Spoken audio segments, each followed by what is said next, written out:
सन 1999 कारगिलच्या त्या बर्फाळ पर्वतांवर पाकिस्तानी सैन्य घुसखोरी करत होतं. भारताच्या शांततेला कमजोर समजण्याची चूक त्यांनी केली होती. ती भारताच्या संयमाची परीक्षा होती. पण आपल्या जवानांचा निर्धार दृढ होता. मृत्यू समोर दिसत असतानाही भारत मातेच्या वीरपुत्रांनी शौर्याची शर्थ गाजवली. प्रसंगी आपल्या प्राणांचं बलिदानही दिलं. फक्त भूदलच नव्हे तर वायुदल आणि नौदलानेही भारताचं सामर्थ्य दाखवून दिलं. तिन्ही पातळ्यांवर भारताने पाकिस्तानची नाकाबंदी केली. तिकडे दिल्लीत अटलजींनी संयम आणि शक्तीचा अप्रतिम मेळ घातला. सीमेची मर्यादा पाळून शत्रूला जागतिक पातळीवर एकाकी केलं.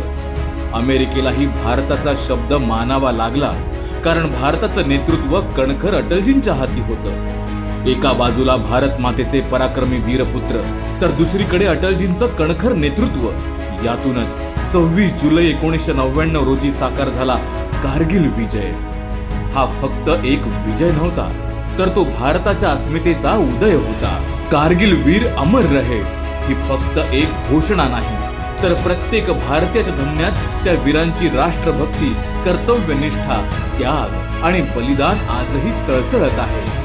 म्हणूनच कारगिल विजयातून धडा घेतलेला नवा भारत आज आदरणीय मोदींच्या नेतृत्वात ताठ मानेने उभा आहे. संरक्षण क्षेत्रात आत्मनिर्भर होतोय. भारताकडे वाकड्या नजरेनं पाहण्याची हिंमत करणाऱ्यांना चोख प्रत्युत्तर देतोय. कारगिल युद्धात भारताला विजयापर्यंत नेणाऱ्या सर्व वीरांना भावपूर्ण श्रद्धांजली.